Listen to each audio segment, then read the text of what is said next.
An open border has tragic consequences. We've seen this ongoing for years now. When you no longer care about the rule of law at the border, who fills that vacuum? The cartels, the vicious transnational narcotics gangs that engage in the smuggling of drugs that kill tens of thousands of Americans, over 100,000 total overdoses last year alone, and also engage in massive human smuggling operations where the safety of migrants is not even a concern to these vicious cartels. And we see that this results in tragedy like what just unfolded over the last 24 hours. Texas Governor Abbott tweeted out at least 42 people. By the way, that number's risen to 50 people who have now died in total inside a truck carrying migrants in Texas. These deaths are on Biden.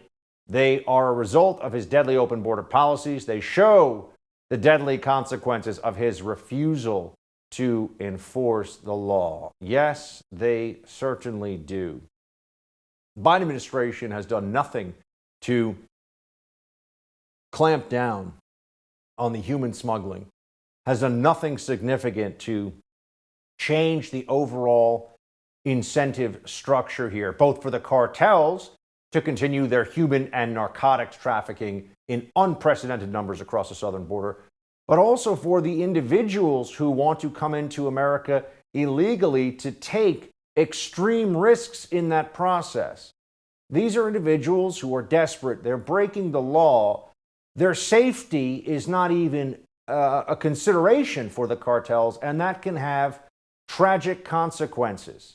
That can show up as drownings in the Rio Grande, which we have seen, people dying out in the desert of exposure to the heat or from thirst, which we have seen. And now this, the largest migration mass casualty event really in the history of this country. Now, the cartels are, of course, the entity behind this. The policies of the Biden administration make it all easier for those cartels, and that's where the political blame does lie.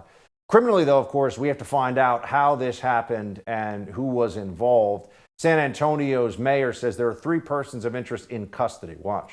The people that are responsible for subjecting other people to these conditions should be prosecuted to the fullest extent of the law.